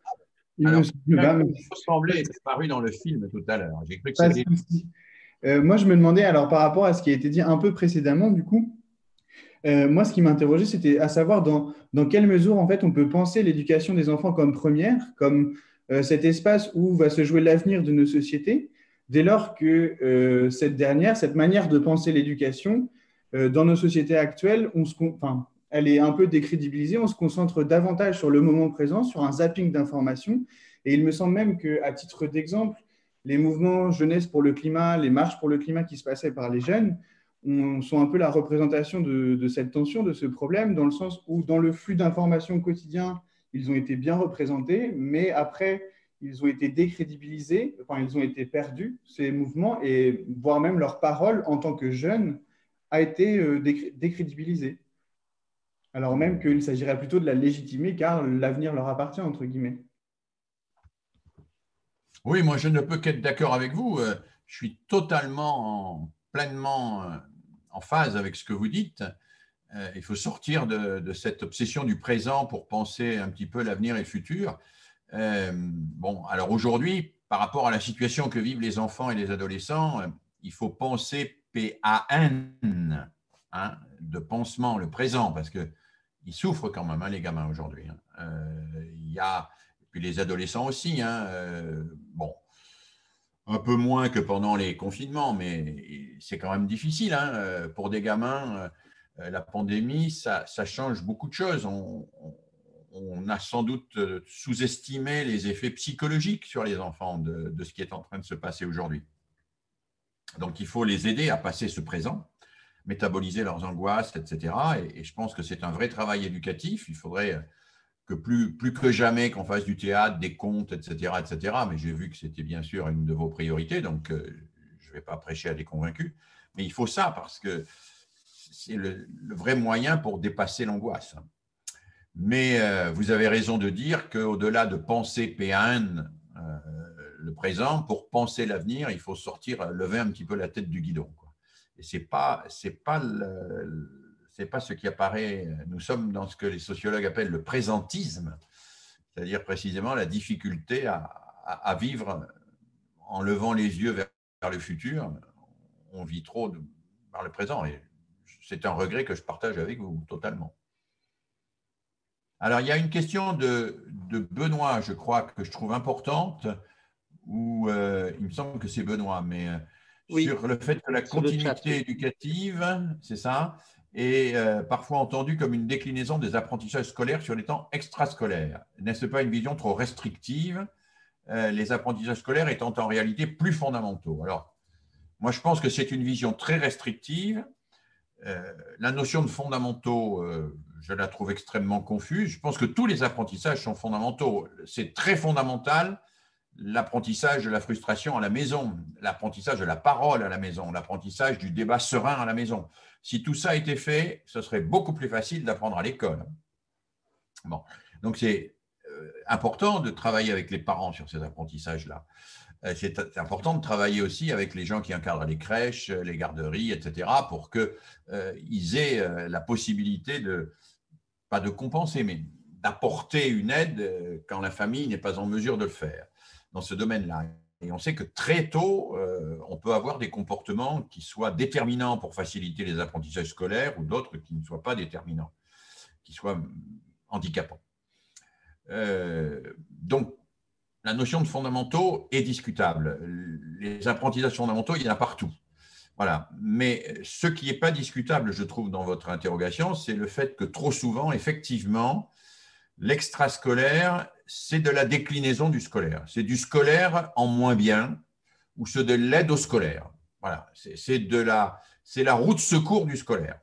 Voilà. L'extrascolaire, c'est la roue de secours du scolaire. Et ça, je trouve que c'est vraiment pas bien parce que c'est ignorer la spécificité de ce que peuvent apporter ce que j'appelle les tiers-lieux, qui ne sont pas du scolaire, justement. On a parlé des vacances apprenantes tout à l'heure. Moi, je ne suis pas hostile aux vacances apprenantes, mais à condition que ce soit des vacances et que ce soit des tiers-lieux, par exemple, que la décision de l'enfant soit prise au sérieux, qu'on travaille sur des décisions collectives, que l'enfant ne soit pas dans une situation où il ne décide rien. Bon, moi, je suis très attaché dans les vacances à ce que mes collègues ont appelé les pédagogies de la décision, c'est-à-dire apprendre à prendre des décisions, à choisir, à organiser. Je pense que les vacances sont un moment privilégié pour ça. Parler de vacances apprenantes, c'est bien sûr parler de vacances où on va rattraper éventuellement un retard scolaire, mais où on va le faire en donnant à la décision de l'enfant, à la réflexion sur la décision, une place essentielle. Qu'est-ce que tu travailles? À quel moment tu le travailles? Là, on te donne le choix, ceci. Là, tu vas le faire plutôt de cette manière. Là, tu vas le faire plutôt de cela. Des vacances apprenantes où l'enfant n'aurait aucune décision à prendre et où on ne travaillerait pas sur la décision, ce ne serait plus des vacances, ce serait de l'école. Bon, moi, je pense que nous avons à garder la spécificité de chacun de ces domaines. Alors, il y a d'autres questions. Oui, et puis il y a aussi Frédéric Héberger qui voulait prendre la parole. Ah ben, très bien, voilà. Très bien. Donc, s'il y a des prises de parole, je suis très heureux. Voilà. Donc, le micro est ouvert, Frédéric. Oui. J'essaie même d'ouvrir ma… moi, je voulais savoir, on parle beaucoup des parcours éducatifs. Et je voulais savoir, par exemple, si on se donne comme priorité l'apprentissage de la manipulation ou l'éveil à l'esprit critique, rassembler autour du cours citoyen.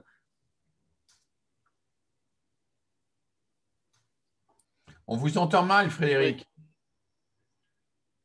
Soit vous avez une mauvaise connexion, soit vous mettez un objet devant votre micro. Non, c'est que je suis dans l'heure aussi, c'est peut-être pour ça.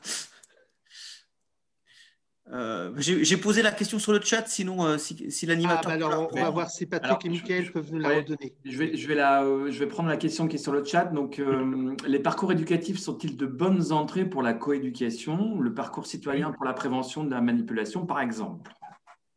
Oui, ça peut l'être, bien sûr. Oui, bien sûr. Tous les outils. Moi, ma conviction, c'est que tous les outils sont bons s'ils sont bien utilisés, bien investis et s'ils incarnent les cohérences dont j'ai parlé. Oui. Moi, j'en suis tout à fait convaincu. Mais alors, je pense que vous parlez de la manipulation, pas au sens de manipuler des objets, mais d'être manipulé. Là, vous pensez aux théories du complot et à tout ça, c'est ça? La prévention de la manipulation, vous pensez à quoi?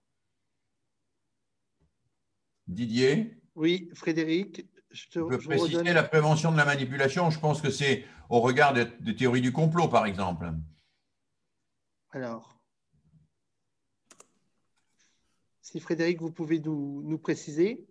Oui, c'est ça. C'était pas la manipulation d'objets, c'était la manipulation de pensée, plus l'endoctrinement. Alors, moi, je suis complètement d'accord sur le fait que c'est un enjeu essentiel de prévenir la manipulation. Hein. Mais ma conviction, c'est qu'on ne lutte pas contre une manipulation par une autre manipulation. C'est-à-dire que ce n'est pas en disant aux gens, vous avez à manipuler, vous avez tout faux, moi je vais vous dire la vérité, qu'on les fait changer. Parfois même, c'est exactement l'inverse, on les renforce dans leurs propres convictions. Donc, si on veut lutter contre la manipulation, moi j'emploie une expression pour exprimer cela, je dis il faut rentrer dans ce qu'on appelle la dialectique des convictions et des connaissances. C'est-à-dire il faut mettre les gens en situation de chercher, d'expérimenter pour qu'ils soient eux-mêmes en situation de repérer comment ils sont manipulés et qu'ils le voient. Moi, j'ai travaillé par exemple avec des collèges de Lyon et de la région autour des théories du complot dans un programme de la Fondation de France qui s'appelle « Tu ne m'auras pas ».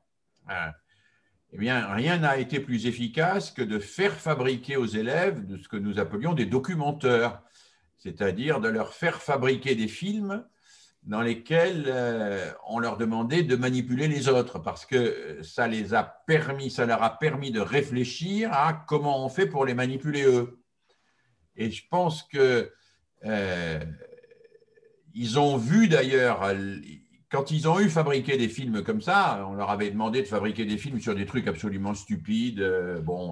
C'est les Martiens qui ont construit les pyramides d'Égypte. En fait, il y a un documentaire là-dessus d'ailleurs qui existe sur Internet, très célèbre.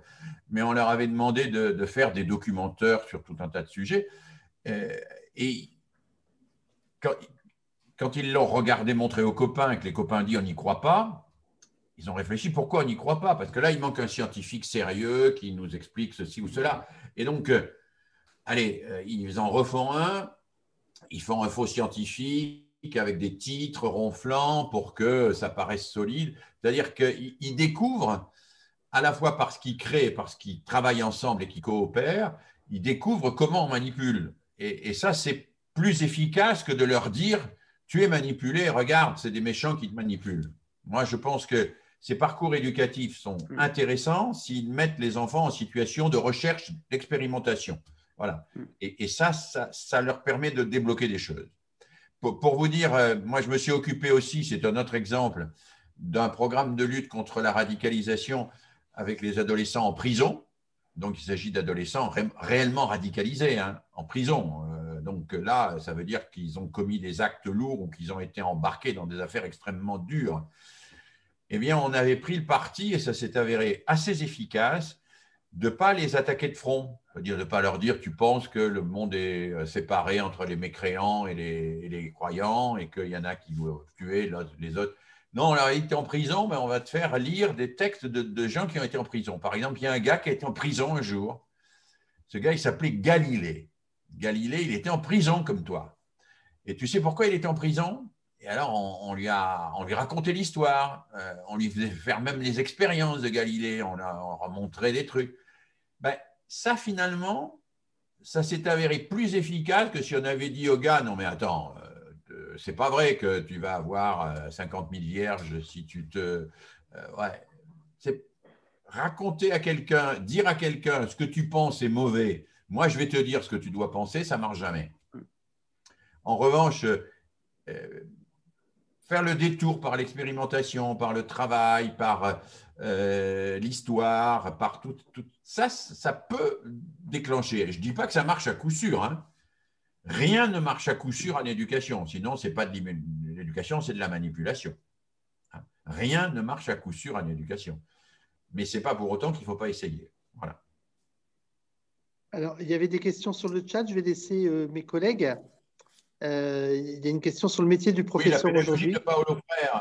Oui, tout à fait. Quelqu'un évoque contre la manipulation, là. Il y a quelqu'un qui évoque la conscientisation telle que l'a définie Paulo Freire. Bien sûr, je partage totalement cela.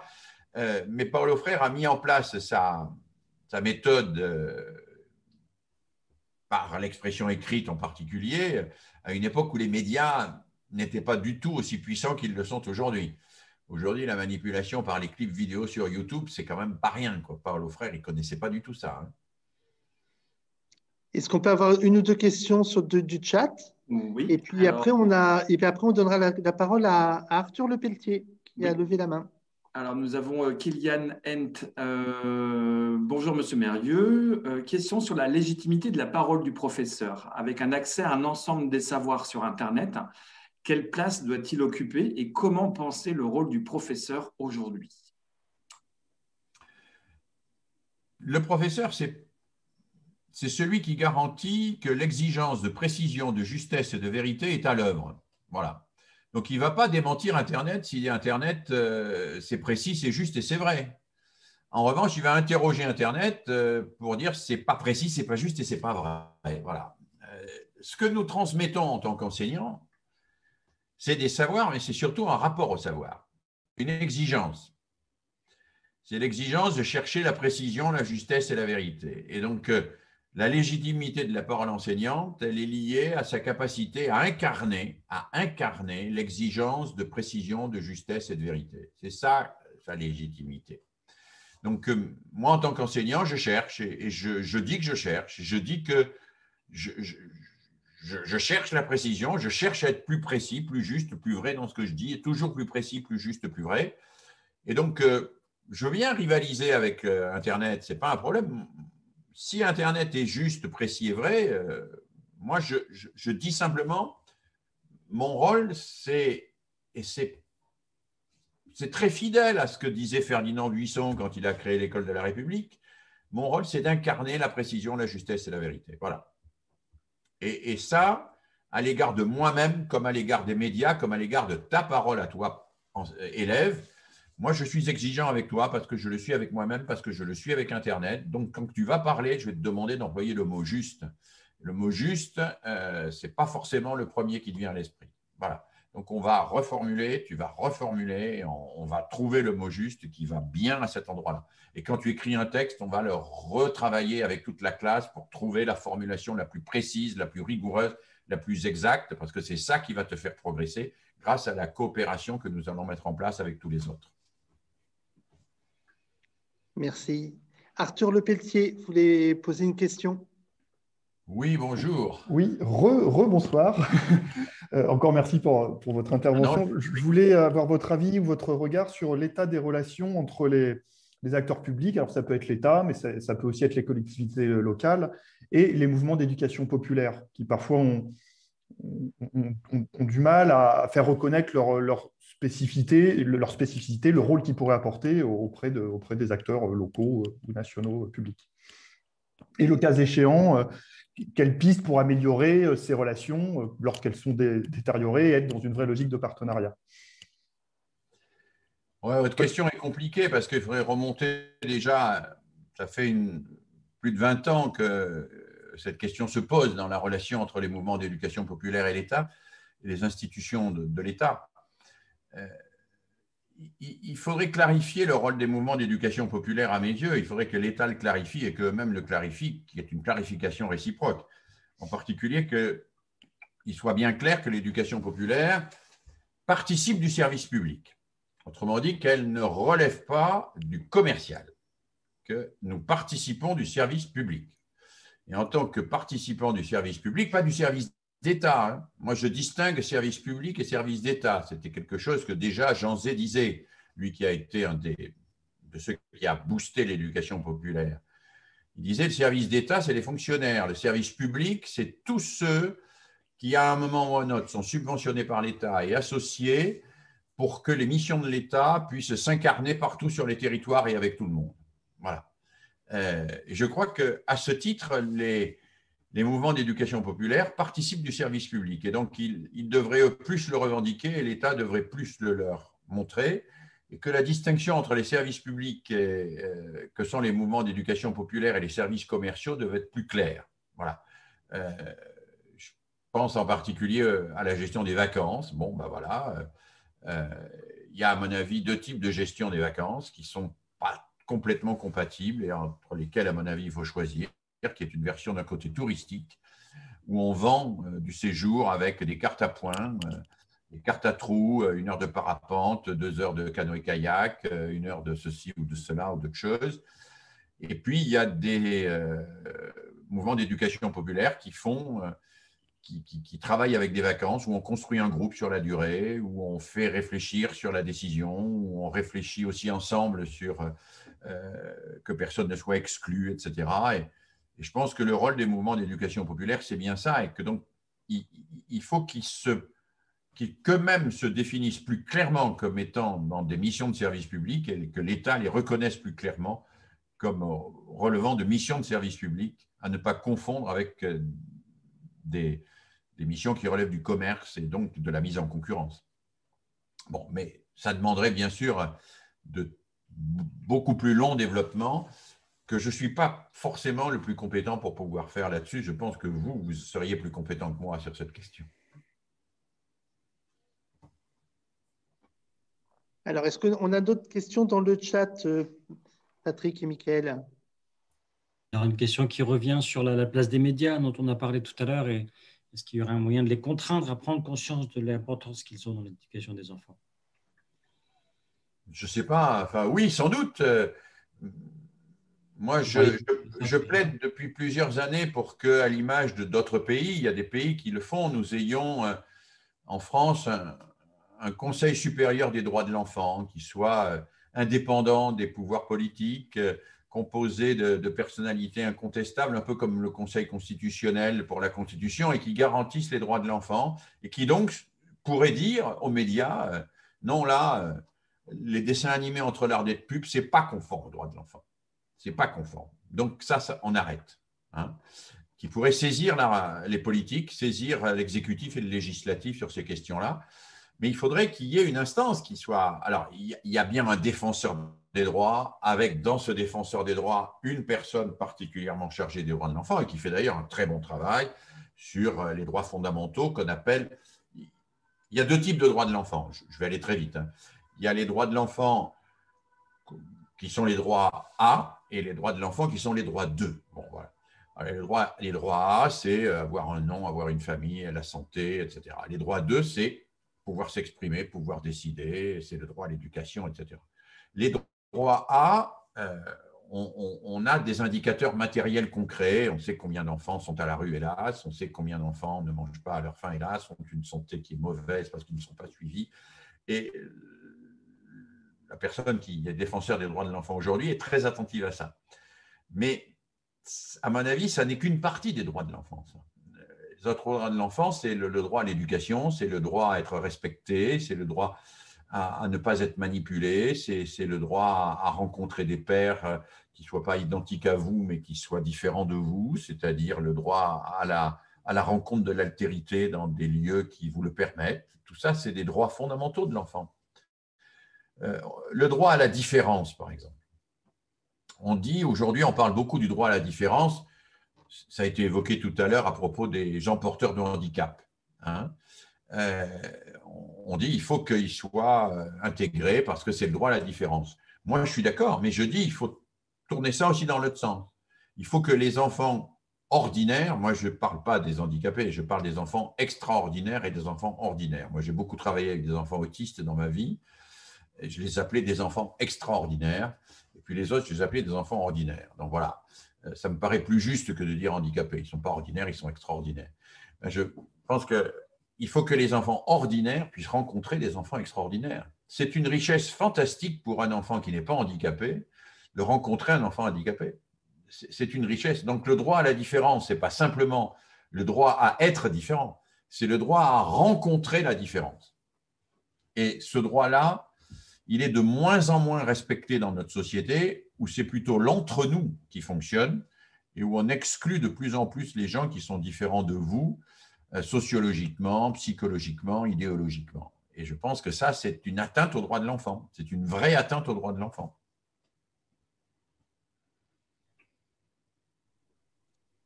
Je crois que j'ai encore vu une ou deux questions sur le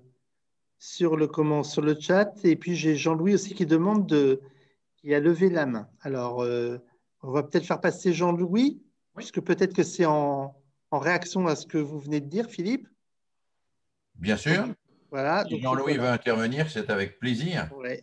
Donc voilà, je pense que voilà, votre micro est bon. Voilà, le micro est bon. Oui, non, ce n'est pas du tout sur ce domaine-là que je souhaitais intervenir. J'ai une grande inquiétude aujourd'hui et j'aurais voulu vous poser cette question. Pensez-vous que nous pourrons toujours tenir le discours que vous tenez dans un monde où les robots et l'intelligence artificielle modifieront nos rapports humains? Et c'est vraiment, moi, quelque chose au niveau de l'éducation qui m'interpelle parce que je suis comme vous, je ne peux pas lire dans les boules de cristal et je ne vois pas. Et ça, c'est vraiment une inquiétude parce que qui fait peur, parce que quand on voit, on va pouvoir mettre des puces dans le cerveau pour augmenter la mémoire et d'autres choses encore. Mon inquiétude est là parce que je me dis, là-dedans, la place de l'enfant, elle est un peu oubliée quand même. Voilà. Je partage totalement vos craintes. Je partage totalement vos craintes. Il il y a une vraie inquiétude de ce côté-là. Moi, j'ai la même inquiétude que vous. Alors, parfois, je me dis, tu t'inquiètes trop. D'autres fois, je me dis, mais c'est vrai, il faudrait quand même être beaucoup plus vigilant là-dessus. C'est vrai, je pense que notre société est affrontée à des questions éthiques absolument majeures compte tenu de notre pouvoir scientifique, de nos possibilités scientifiques. Et je vais dire quelque chose qui n'est pas décourageant, mais qui pour moi quand même est problématique. Je pense que notre progrès en matière de réflexion éthique ne va pas de pair suffisamment avec notre progrès en matière d'inventivité scientifique. Je pense que l'inventivité scientifique va beaucoup plus vite que la réflexion éthique et que de cet écart naissent des problèmes très très grands et très très forts. Et là-dessus, c'est vrai pour le numérique, vous l'avez dit pour l'intelligence artificielle, c'est vrai pour des tas de choses, c'est vrai pour la possibilité que nous aurons bientôt de tripatouiller les génomes, parce que là, on touche directement à l'éducation. Si on fabrique des enfants en décidant de la couleur de leurs yeux, de cheveux, en décidant quels seront leurs caractères héréditaires, etc. Alors là, on n'est plus du tout dans l'éducation, on est dans la fabrication de l'humain, avec ce que ça peut avoir de plus terrible. Il suffit de relire Frankenstein. Moi, j'ai beaucoup étudié les mythes de la fabrication de l'homme par l'homme. J'ai écrit un livre qui s'appelle Frankenstein, pédagogue là-dessus. Je montre les impasses terrifiantes que ça aurait si on s'engouffrait dans cette voie-là. On ne fabrique pas l'humain par définition. Donc, je pense que oui, nous avons les citoyens que nous sommes, que vous êtes sur les territoires, ont à poser les questions éthiques en permanence et à les reposer pour qu'elles remontent le plus souvent aux politiques. C'est fondamental. Est-ce qu'il y a encore 2 ou 3 on s'approche bientôt de la fin. Oui, je vois quelques questions sur le chat. Alors, il y en a une à laquelle je ne saurais pas répondre, c'est le rattachement des services de la direction de la cohésion sociale au ministère de l'Éducation nationale. Ce n'est pas exactement ça, mais bon, je ne sais pas là-dessus. Je n'ai pas d'opinion arrêtée. Jean Zay, quand il était ministre du Front populaire, avait l'éducation nationale, les beaux-arts, la jeunesse et les sports. Il avait tout. Et il a fait un travail super parce qu'il a mis tout en relation à l'intérieur de son ministère. Donc, ça a été super. Et il n'a pas joué l'hégémonie de l'école. Il a développé l'éducation populaire, il a développé les camps, les vacances, la radio scolaire, il a développé une masse de choses. Ça a été vraiment super. Alors, on peut imaginer que si on avait un grand ministère comme ça, la culture, l'éducation, les sports, la jeunesse, ça pourrait aider à mutualiser les choses. Mais si simplement on intègre des bouts, je ne sais pas. Je sais pas. Je crains toujours, moi, dans ces systèmes-là, que le principe soit l'économie d'échelle. C'est-à-dire que ce soit pour économiser des moyens, ce qui, en réalité, n'en économise jamais. Parce que le coût social humain est toujours supérieur aux moyens qu'on a économisés. Bon, c'est quand on fait des gros lycées pour économiser des photocopieuses et on s'aperçoit que si on regarde le coût de la violence que ça développe, on pourrait acheter beaucoup de photocopieuses avec l'argent qu'on utilise pour calmer cette violence. Voilà. Donc, le coût social est toujours supérieur à ce qu'on croit économiser en faisant des fusions. Mais là, c'est une vraie question fondamentale. Alors, il y a une intervention qui évoque la médiation éducative sur les contenus du média. Bien sûr, c'est la médiation éducative. C'est une association qui, comme toutes les associations, fait dans ce domaine, beaucoup d'associations, pas toutes, hélas, mais beaucoup d'associations fait un beau boulot dans le domaine, bien sûr. Oui, oui, tout à fait. Ça fait partie des choses qui, à mon avis, doivent être développées, oui. D'autres prises de parole, ce serait sympa. Est-ce que nous avons encore d'autres prises de parole? Alors, d'autant plus qu'il n'y a que des hommes qui sont intervenus jusqu'à présent, non? Il y a des femmes dans le chat, quand même. Ah, quand même. Bon, très bien. On va nous accuser de sexisme, là. Alors, il y a Frédéric qui nous a marqué. Et le club de la presse, alors il a pris la parole tout à l'heure, Frédéric, mais comme on ne l'entendait pas bien, je pense qu'il a… Je vais quand même réactiver votre micro, Frédéric. Je ne vois pas ce que ça veut dire et le club de la presse. Oui, alors, hop. Ah, ça ne marche pas. Voilà. Oui, on m'entend là cette fois-ci? Oui, c'est bon. Oui. Il y a une association qui s'appelle le Club de la presse qui fait de l'éducation aux médias. Je sais Ok. pas si... Oui, oui, absolument. Merci Oui. de l'avoir rappelé. Je croyais que vous évoquiez le club de la presse au sens d'un club comme ça. Non, non. Non, non, ok, ok. Bien sûr. Une- Oui, oui. Tout ce qui se passe en matière d'éducation aux médias et que le Clémy chapeaute plutôt bien, je trouve, est positif. Hein, est positif. Malheureusement, ça n'est pas central. Moi, un des problèmes, c'est que au lieu de travailler les contenus habituels avec ce regard critique, on fait des petits modules à côté qui ne sont pas nécessairement remis en lien ensuite avec l'ensemble de la vie de l'enfant. Autrement dit, moi, je voudrais que la démarche de recherche, telle que je l'ai définie tout à l'heure, l'enquête, la recherche, on va chercher, on interroge des gens, on confronte des idées, etc. La démarche de recherche, on met des gamins en situation d'enquêter. Vous allez vérifier si c'est vrai ou si c'est faux. Hein, vous allez interroger des gens, vous allez téléphoner, vous allez chercher sur Internet. Mais vérifier, enquêter. La démarche d'enquête, telle que le pédagogue John Dewey l'a définie, c'est une démarche formidable. Il faut faire enquêter les gamins. Ils adorent d'ailleurs enquêter. Bon. Donc, il faut les envoyer enquêter. Mais c'est une démarche qu'il ne faut pas faire exclusivement sur les théories du complot, qu'il faut faire sur tout.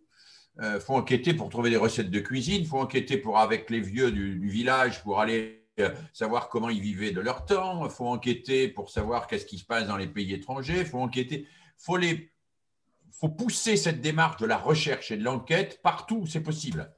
Et que ça devienne une habitude mentale que de chercher plutôt que de gober tout ce qui vous est dit. Voilà. Donc, développons des activités spécifiques d'initiation aux médias, je ne suis pas hostile, mais développons aussi de la recherche, de l'enquête tout le temps, de l'enquête. L'enquête, c'est fantastique, c'est formidable. Alors, on a Alexandra qui demande la parole. Super, on ne sera pas accusé d'être une réunion genrée. Toujours moins de femmes qui prennent la parole dans les grandes réunions, mais en tout cas, merci pour votre intervention. On n'en a pas beaucoup parlé, ça n'a pas été évoqué, mais est-ce que vous faites une différence entre le rural et les discontinuités pédagogiques dans le rural? Parce que je sais que vous avez une expérience donc plutôt sur les grandes villes, et voilà. Quel serait votre éclairage là-dessus? Je ne suis pas très, très compétent sur la ruralité. Je connais un peu, mais pas suffisamment. Je crois qu'il faudrait interroger des gens qui ont plus travaillé dans la ruralité que je ne l'ai fait. Moi, j'y ai travaillé un petit peu récemment, très, très récemment. J'ai beaucoup travaillé sur les banlieues, j'ai beaucoup travaillé sur des cités un peu difficiles. Sur la ruralité, je connais moins. Je pense que les choses se présentent assez différemment. Mais je pense que néanmoins, le trépied dont j'ai parlé, il vaut pour la ruralité aussi comme il vaut pour la ville, quoi. Les gamins ont besoin des trois et ces trois ont besoin d'être reconnus à leur valeur et d'être aidés les uns et les autres. Voilà. Didier, on va peut-être s'arrêter là. Voilà, il y avait encore une question sur le chat. Là, c'était sur comment faire en sorte que l'éducation de l'enfant devienne la priorité de tous et non plus individualisée. Je ne sais pas. Je donne ma langue au chat. Je me dépense un peu pour ça. J'essaye de convaincre. Il faut que nous tous, nous essayions de convaincre. Voilà. Chacun où on a notre place, les élus, etc. Et puis, qu'on soit le plus combattant possible pour ça. Et puis alors, je remercie Mélanie qui nous dit que les CMEA Normandie feront bientôt enquêter les élèves au sein de leur nouveau programme À l'école, on en parle. C'est super. Un dispositif du secteur école et médias. Donc, bravo Mélanie, merci de nous avoir précisé cela. Elle m'invite à venir découvrir cela. J'en serai très heureux, mais je crains que pendant que je vous ai parlé, le ministre ait annoncé que le département dans lequel je suis, à savoir le Rhône, est un peu confiné et que nos déplacements sont un peu réduits. Je ne suis pas sûr qu'il l'ait annoncé parce que j'étais en train de parler avec vous, mais ça ne m'étonnerait pas. C'était dans les tuyaux en tout cas. Voilà, absolument. Alexandra, vous vouliez… Non, c'est bon, parce que je voyais que vous avez encore la main levée, mais je pense Ah pas. ben, il y a Alexandra qui est du… Voilà, avant qu'on conclue. Non, c'était bon? Non, oui, c'était. Mais j'ai perdu. Je voulais compléter la prise de parole, mais je suis désolée, j'ai oublié entre deux. Mais oui, c'était parler du lien, par rapport au trépied, qui finalement peut paraître à la fois plus simple en milieu rural et pas si simple que ça. Et voilà, on n'a pas toujours connaissance de tous les acteurs possibles, même si on essaye nous d'en parler. Voilà, c'était juste ça. Très Merci. Juste. Très juste. Et je pense qu'il y a à cet égard probablement, il peut y avoir un déficit associatif dans certaines zones de la ruralité. Pas toutes, pas toutes. Moi, j'ai travaillé récemment avec le département de la Drôme où il y a pléthore d'associations et où il y a un très gros travail qui se fait. J'ai beaucoup apprécié en particulier une école qui fait un travail avec des mouvements d'éducation populaire en mobilisant les artisans retraités qui viennent une demi-journée dans les classes pour faire manipuler justement aux élèves du bois, du carton, de la terre, du fer, etc. Ce qui est un vrai plus et puis ce qui change radicalement les relations de l'école et de son environnement parce que ces artisans retraités se sentent énormément valorisés, ils interviennent pour faire des activités dans lesquelles ils sont vraiment compétents. Et ça change complètement le rapport de l'école et du village. Ça, c'est une très belle expérience à laquelle j'ai participé récemment et qui m'a beaucoup plu. Voilà, qui m'a beaucoup impressionné par la qualité de ce qui se passait, y compris en termes d'intergénérationnel, parce que ce sont des vieilles personnes, souvent qui viennent avec des enfants, il se passe des choses, il y a des rapports, des dialogues là qui sont savoureux et terriblement éducatifs. On a beaucoup à chercher sur le rapport intergénérationnel et ce que les seniors peuvent apporter aux plus jeunes aussi. C'est un vrai chantier aussi sur les territoires, ça, ce que les seniors peuvent apporter aux plus jeunes. C'est un vrai beau chantier.